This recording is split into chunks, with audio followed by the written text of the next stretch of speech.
So, hello everyone, and thank you for coming to our panel today, Listening to the Customer. Our panelists today are Errol Arkalik, Grant Warner, Weston Waldo, and Ben Schrag, and you'll learn more about them as they make their opening remarks. I'm Nancy Kamei from the SBA, and during the first 30 years of my career, I was a serial entrepreneur and then an investor. And when a founder would say something like, "All that matters is advancing the science," a red flag would go up in my mind because in business, it's really all about the customer and more specifically, a paying customer. And for those founders who thought that all that mattered was the science, all I could do was pass on the deal. Thanks to the people on this panel, nowadays, there are other ways that we can support the science-focused founder to cross over into the world of business and customers who want to pay for their product or service. So let's start with Errol Arkalik. Back in the early 70s, there was a lone program director at the NSF who saw a need, piloted a program, and that grew up to be the $4 billion SBIR program. That was Roland Tibbets, for whom the Tibbets Awards are named.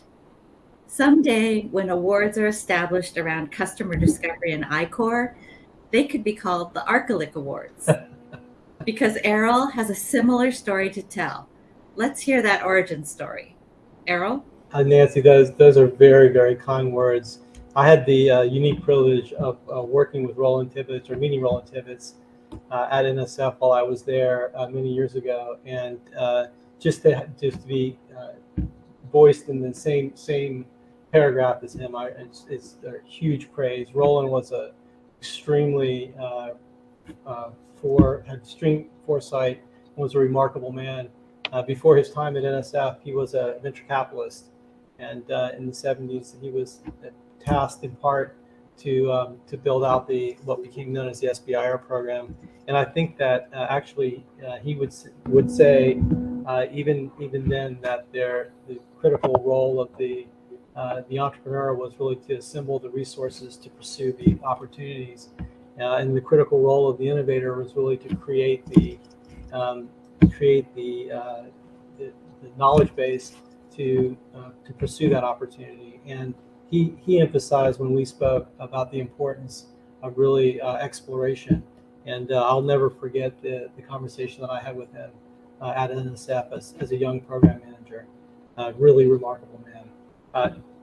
With respect to the I-Core, the genesis story is that we had a new director of NSF, who was the former dean of the School of Engineering at MIT, and he knew from his experience at MIT that in order to get some technologies out of the lab, there really had to be an exchange and interaction with those in the field that were actually purported to benefit from the technology.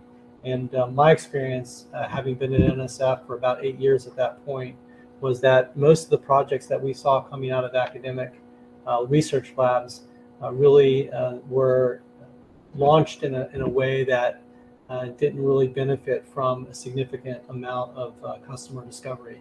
And it was surprising to me that people would be willing to take on the role and challenge of being the entrepreneur, the CEO, the founder of a company without having done that homework.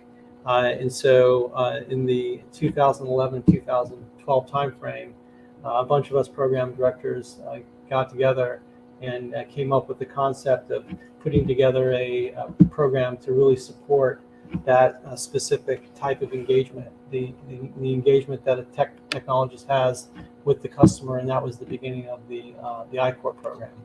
So that was a direct result of the challenges that I and several of us in the SBIR program, including Ben, I'm sure you remember those days, saw with respect to the getting the technologies out of academic labs. Well, there's kind of a famous story about you calling up Steve Blank. Do you want to share that? Yeah, that story is it's infamous in a way. There was Steve was working on a class at Stanford, developing basically what's now known as customer discovery lean launchpad, and I happened to be pursuing the the program for I-Corps, and I'd been a long time fan of Steve's writings and work, and was surreptitiously watching his class as he was blogging about it on a weekly basis. And so I called him up and from Arlington, and gave him a little pitch about NSF, and his initial response was, I've done my government service. I was drafted and served my time in Vietnam, but somehow we convinced him to take on the role of leading the education component for I-Corps, and of course he ran with it and developed an entire really program and curriculum around customer discovery. And the reason some people often ask me, why did you choose this particular approach? And the reason was that, given the survey of activity that I'd had as a program manager at NSF, I saw customer discovery really as an extension of the scientific method. And by using the scientific method and the business model canvas, I thought that we could basically advance the cause of identifying value propositions using tools and techniques that every scientist was comfortable with, namely the scientific method. So when I get asked, why customer discovery and why the Lean Launchpad approach, the answer is because it's really just the scientific method, and a very, very powerful tool for discovering the unknown. In fact, the only tool that I know of in terms of discovering the unknown. And so it's very aligned with the approach and techniques that people use in the lab on a daily basis. It's just now pointed in the direction of customer value proposition and segments and so on. Thanks, Errol. Well, since that pilot and the establishment of the I-Corps program, customer discovery has become a way of life for many companies, and the program has grown and morphed into many different types of offerings. So let's hear the voice of the instructor from Grant Warner, who was one of the earliest members of the National NSF I-Corps instructor team and has subsequently been an instructor for many, many specialized programs. Take it away, Grant. Thank you, Nancy. Hats off to Errol for having the vision to establish the program, even if he won't be on my panel. It's all good. The initial instruction team, including Steve Blank, for executing on the vision, and really due to the success of the NSF program, as you mentioned, the I-Corps instructional model has continued to expand to other agencies, notably the Department of Energy and the National Institutes of Health. But even within the NSF, right, the program has continued to expand, which speaks to its effectiveness. The NSF program traditionally has targeted academic researchers, right, doing that deep tech research, but has grown to include SBIR Phase 1 funded companies as another example. So those companies are provided with a low-touch boot camp, so all of the Phase 1 companies, that helps them identify a beachhead opportunity, like who might the early adopters be. And then they have the option to participate in a more immersive 7-week experience to explore kind of the more complete go-to-market strategy that informs the development of the 15-page Phase 2 commercialization plan. So again, even within NSF, really, really fantastic growth, but expanded to other agencies. As I mentioned, the Department of Energy is an example. So they have a really robust I-Corps footprint. So in their canonical I-Corps program, much like the NSF, they provide access to the program for lab researchers, right? But their own lab researchers inside of the DOE research complex. And they explore the commercial potential of their research and innovations, probably much like the faculty, likely not to launch startups, though some do, but it helps the technology transfer professionals, right? Really explore the potential impact of the innovation, who might be good licensing partners, et cetera. So again, fantastic impacts there. In addition, their canonical program also supports entrepreneurs who are part of their LEAP program, that lab embedded entrepreneurship program. So they're given access to DOE facilities, the DOE network, a stipend, all as part of a comprehensive acceleration strategy, right? To really explore problem solution fit. So overall, that canonical program, very similar to NSF with some differences, higher focus on ecosystem mapping, a little bit because the innovations are often for regulated markets. And as I mentioned, they're kind of these leap participants, a little different than the standard researchers. But they also run a phase one program for their SBIR teams, right? Much like the NSF program intended to inform that phase two commercialization plan.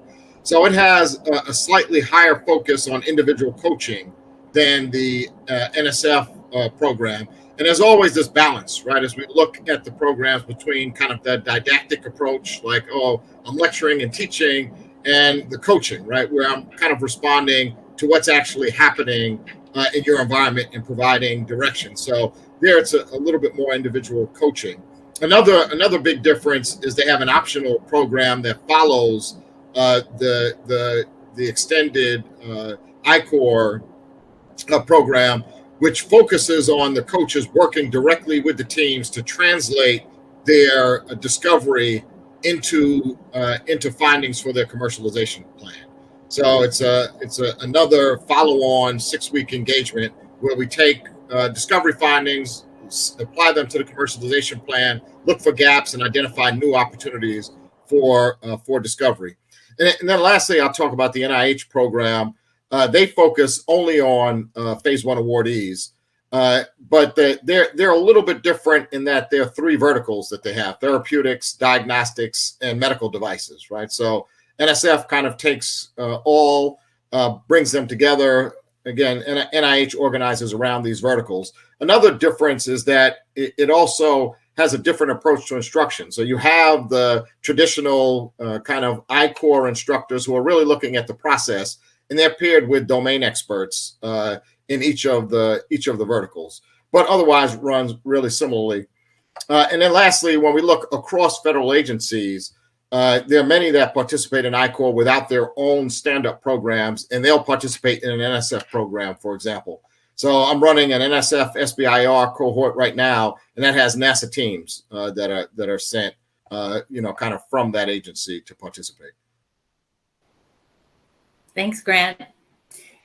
A large percentage of I-Corps participants are somehow related to academic institutions, and these institutions have found many ways to support applicants and participants in I-Corps programs. So let's hear the voice of these organizations from Weston Waldo, who has been at several institutions involved in I-Corps programs and listening to customers.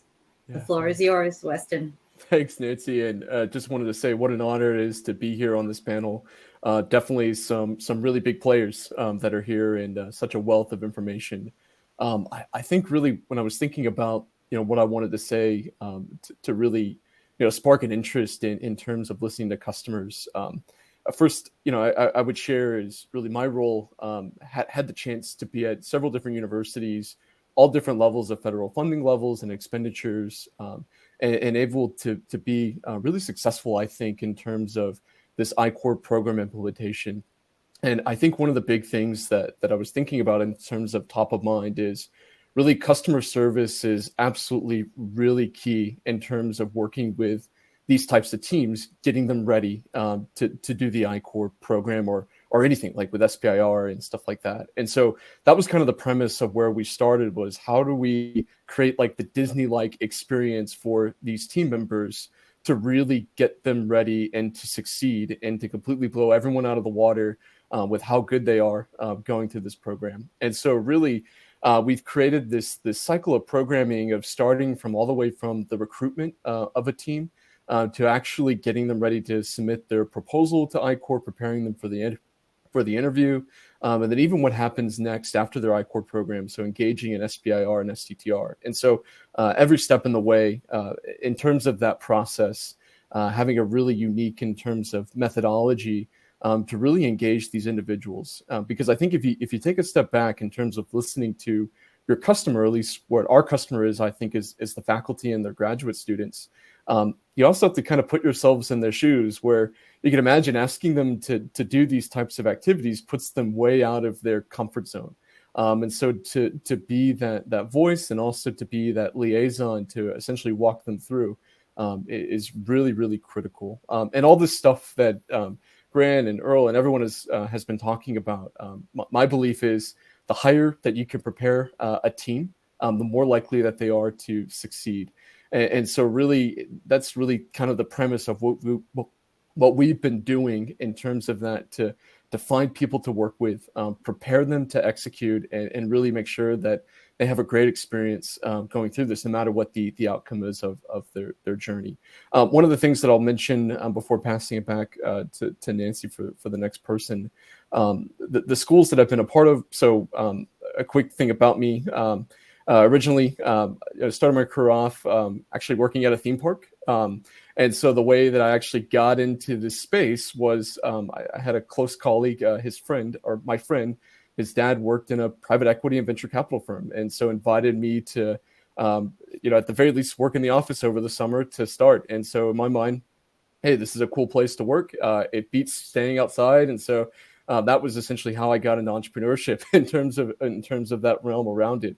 And so, but then lo and behold, a couple of years later, was actually an entrepreneurial lead for a national I-Corps team that really started to go forth, led by UT Austin, which actually, coming full circle, I just started my position at UT Austin, which I know we'll have a chance to talk to later. But what I really want to emphasize in terms of all of this is that anyone can really do this. There's tons of resources and help that you could totally take advantage of. And really at any time, definitely myself or anyone I'm sure on this panel would love to help you to have some really great results and engage your community that spurs off of these deep convictions that this is really making a difference, and we get to be change makers to help enable that. So That's wonderful. Thank you, Weston. And now we're going to hear about how all of this listening to customers can make a difference for innovators, SBIR applicants, and grantees. Like, can listening to customers make a difference in those SBIR review panels? Let's hear from Ben Schrag, who can shed light on some of the impacts of I-Corps and listening to customers. Take it away, Ben. Of course, thanks, Nancy. It's great to be with this group. I glad to hear all everyone's thoughts, and I'm happy to share my perspective. So the answer to your question, Nancy, is absolutely yes. I think, and this is not something that I think was uniquely observed by the program, the SBIR program at NSF, but the biggest reason startups fail is because they're building something nobody wants. That's a truism. It's a Paul Graham Y Combinator, and others have kind of crystallized that better than I could. And so customer discovery is basically the best thing we found to avoid that potential failure mode. There's other failure modes, but that is the biggest one, and honestly, it's a really unfortunate one for companies to run into, given that it's not a hugely expensive thing to do to talk to your customers. So it's something that if your technology fails because the technology doesn't work in the lab, that could take $10 million to figure out. But customer discovery is cheap, and so we absolutely focus on this like a laser in the review process at the National Science Foundation, and the NSF and other agencies, but especially the NSF, we look for these big disruptive platform technologies, and especially for those technologies where there's this new platform that nobody's seen before. Those are especially important to apply customer discovery, because the phase space of potential use cases and customers and value propositions is almost infinite. It's gigantic. Imagine something like the laser, the different things that people could have conceived of to do with the laser when it was invented. It's very difficult to figure out what the best and highest use of such a technology is. So I think it's especially important for us. I resonate with what all of my colleagues have said, but I would say a couple more things that kind of underline how important and how valuable the whole I-Corps existence is for us at NSF. First of all, like Grant mentioned, we do send all of our phase 1 awardees through a light version of the I-Corps. It's 30 interviews, which is, I think, maybe not enough to necessarily get to full definition of the key parts of your business model, but it is absolutely enough to get out of the comfort zone, as was mentioned. And so to some extent, we do this with our folks when they get their phase 1 award in the first couple months. And it is the first uncomfortable thing that they're asked by an investor of sorts, right? It's the first time we get to observe them getting asked something that they're not totally on board with necessarily. And how do they respond? And just watching, in addition to all the value this creates in them understanding their customer, it creates a lot of diligence information for us to understand how this team thinks and how they approach challenges and how they adapt and how are they coachable, all these things. And so I think just having the experience of I-Corps and watching them go through it is incredibly valuable. And, I remember once upon a time, Grant and I were emailing each other on a Saturday about a team of mine that he was taking through a national I-Corps, and how much value and insight he got into the team dynamics by virtue of that. I don't know if you remember that, Grant. It was many years ago. So we absolutely, we get as much value out of this process as we can in terms of trying to work with the teams and coach them, and also to learn about them as well. The best thing I think in the proposal for at least for the NSF is to have a team that really is kind of completely bought into the idea of customer discovery as a critical tool. If I could pick one thing besides really disruptive technology, which we have to have, the second thing I would pick for a successful awardee at NSF is that is being a prophet, being a true zealot on customer discovery. That basically is going to be useful until their company is done in many ways. Thanks, Ben.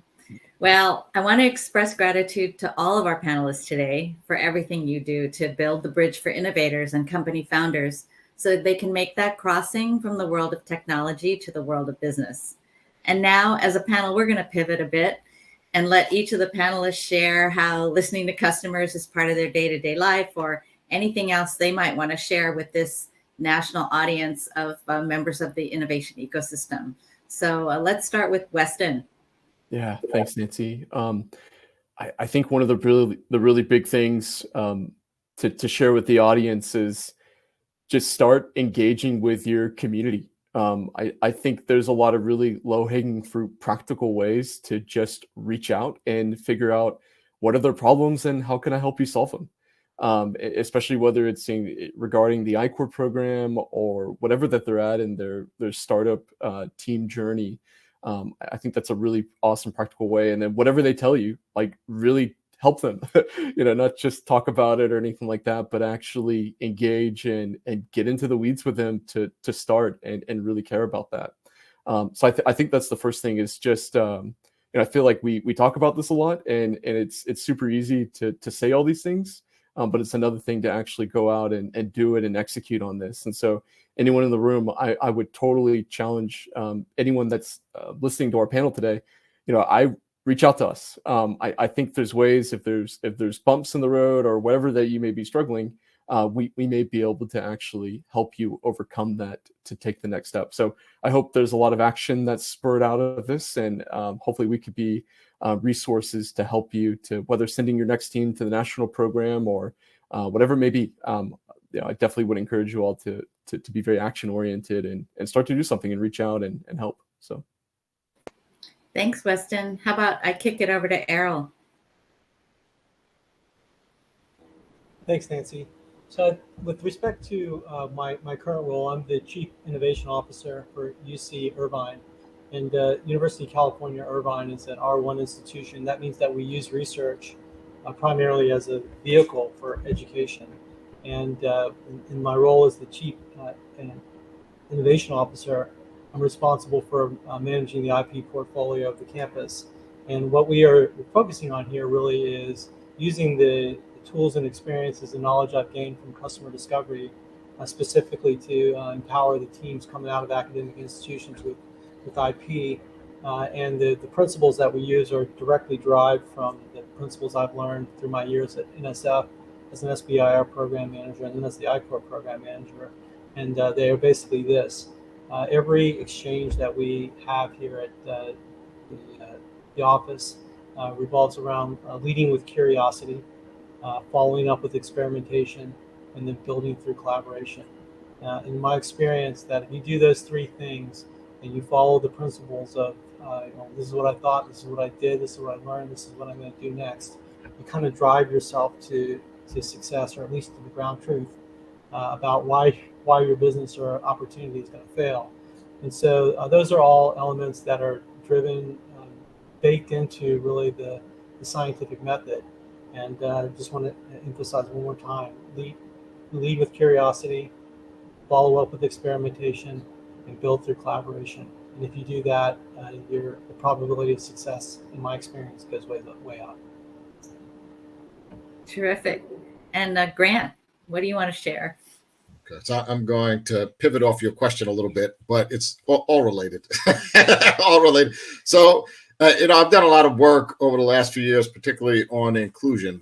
How do we get Black and Brown innovators more integrated into I-Core, SBIR, et cetera?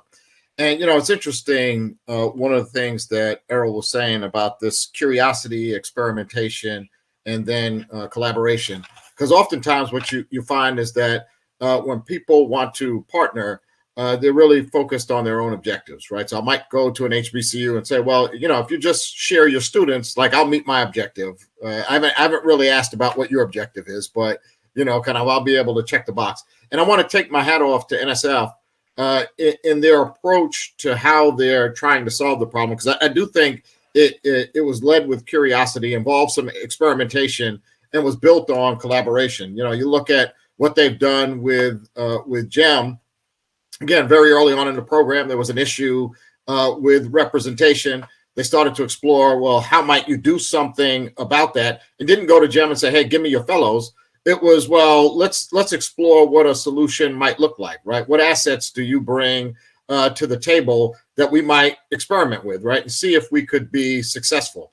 They invested in GEM, built out capacity. The capacity within GEM allowed GEM to leverage its own capability, right? Things that they develop to recruit graduate students as part of their own program and apply it to innovation. So prior to that GEM collaboration, I think there were between 2 and 5 GEM participants in any I-Core programming. Now I think it's a couple hundred, right? When we look at regional and national altogether. So it's a program with impact, but it's really built on kind of how do we approach the problem so I don't generate the solution, I build something no one cares about. Like I talk to the community, I figure out how we experiment around solution and then collaborate around that solution. So I wanted to share that as Errol was talking about it. I think in general, moving forward, that's the role I play currently, and moving forward, I'll play a very similar role. So I don't know if this is the part where we share, don't share, but I'm moving into a new role. I can't share too much about it yet because we're going to have a press release about it, but it's really the same thing, right? How do we build ecosystems and partnerships? How do we close the wealth gap? And when you look at the wealth gap, it's kind of 13 to 1 when we look at, as an example of Black to white, decreases to 4 to 1 when we look at Black and white business owners. So this pathway to entrepreneurship and ownership is a very impactful part of how we decrease the wealth gap. So heavily invested in that, and we'll continue to work on doing those things. Okay, so we can all Google press release and Grant Warner over the next few days or something, figure out what that was all about. Okay, and Ben? I feel like I need a new job now. I'm getting a little jealous here. Yeah, so I think the thing that NSF has been really focused on in our SBIR program over the last decade is really moving toward a strong focus on startups. It's been a long time, and I think transitions are slow in the government, but our portfolio of companies we fund now, about 80% of them they're just submitting their first ever grant of any kind to NSF. 80% of our companies that we fund, this is the first document ever sent to us. So we're very proud of that. We're proud that it doesn't take 10 tries to get into the program. We're proud that we're willing to overlook some of that. So I think that's we feel like we've done that. The next thing is that we're really hoping to focus on. There's a couple. I think to resonate with what Grant said, I think there's new ways to try to broaden the pipeline for science-based entrepreneurship, especially with focus on inclusion, both geographically and demographically. NSF just made a $20 million award to Activate Global as the first investment on a new entrepreneurial fellowships initiative that we've launched. The focus of that funding will be to expand the highly, I think, successful model of the LEAP programs into a broader set of geographies and demographics, and allowing more folks to participate who maybe couldn't within the traditional approach to the kind of in-residence communities that they've had. The other thing I think that we're still working on that's going to be work in progress is again, I think we have a strong brand and marketing towards startups. I think we have a strong offering to startup, but our process is still difficult. Somebody in the earlier session mentioned it takes 400 hours to write a phase 1 proposal.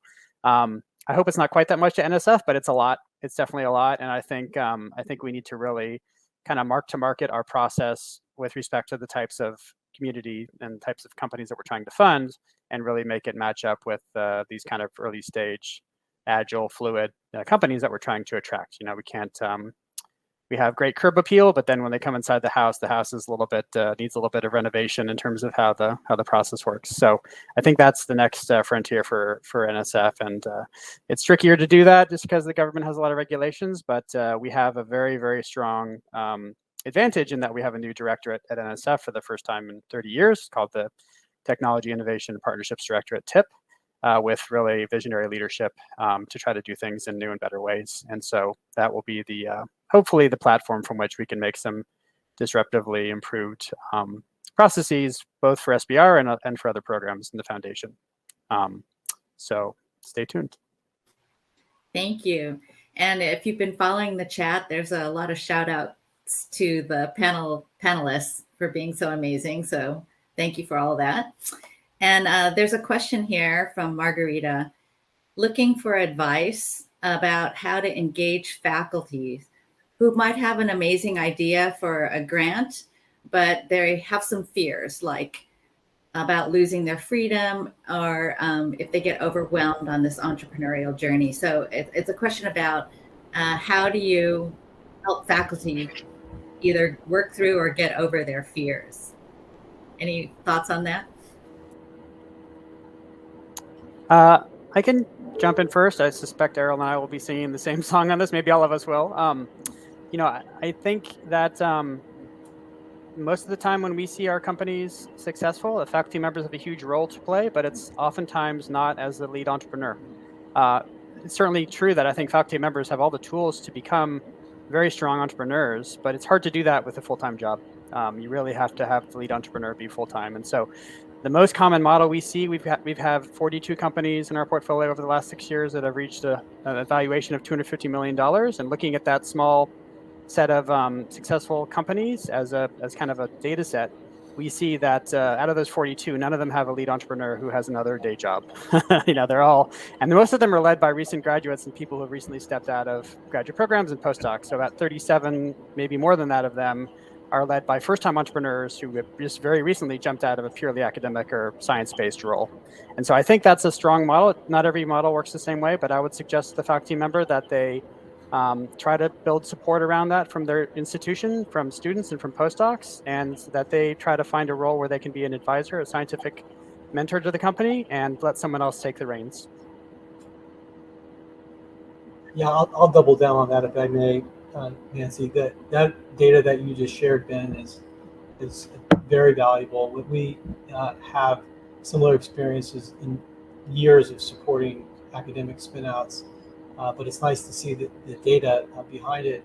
And the charge that I often give to faculty members is that they are generating the most valuable asset for the startup, and that is the people that are going to go run the startup and work at the startup. And a faculty member who views themselves as a resource provider or a talent spotter can generate enough energy in their lab to start 10 or 15 companies if they look at the force multiplication of their graduate students and postdocs. Whereas if they take the key lead role, they can do at most a half of one, and a half of one isn't likely going to be successful. So I always try to encourage the faculty members to think of themselves as force multipliers and talent spotters. And of course, with Ben's data, it's borne out. Yeah, the only thing I'll add to that is, again, don't look at it as losing freedom, empower freedom. Part of the piece that we used to battle through very early on in the ICOR program as well. Can you look at your graduate student as an equal? Like, do you have to be the boss, or can you let go? And if you let go, there's opportunity for growth and it will benefit you. And if you can't, it's going to be a struggle. Well, one thing just to add on top of what everyone else said, I think using that word fear, I think that was a really interesting kind of barrier word that could have hindered participation from even trying. And so I think there's also an approach where sometimes as facilitators, maybe we have to take the role as cheerleader sometimes, to really encourage, and also really to know that when things don't go what they think are going to go like or something, that there's resources to essentially back them up, to help them pivot and to essentially learn from failure, and really to encourage that that's okay to learn from that. And I think that's a totally cool environment that entrepreneurship has, is that really encouraging failing fast, and knowing that that's something that's celebrated, and not something that has to be feared. So I think that's a really interesting kind of new environment. Yeah, fail forward. So yeah. Terrific. There's another question in the chat that has to do with a startup company trying to collaborate with other companies, and if anyone has any best practices or strategies about how to onboard collaborators or find the right collaborators. I have some experience in that area. I'll take a stab at that back in. The tool set that we use regularly in the I-Corps program is the business model canvas. And it turns out that the business model canvas is an incredibly powerful tool, not just to assess your own company, but to assess the alignment between your potential collaborators and in your interests. And so I use this, I continue to use this on a regular basis as I'm trying to identify potential partners that are going to provide some unique capability. I literally try to understand how I fit into their business model, how they fit into my business model.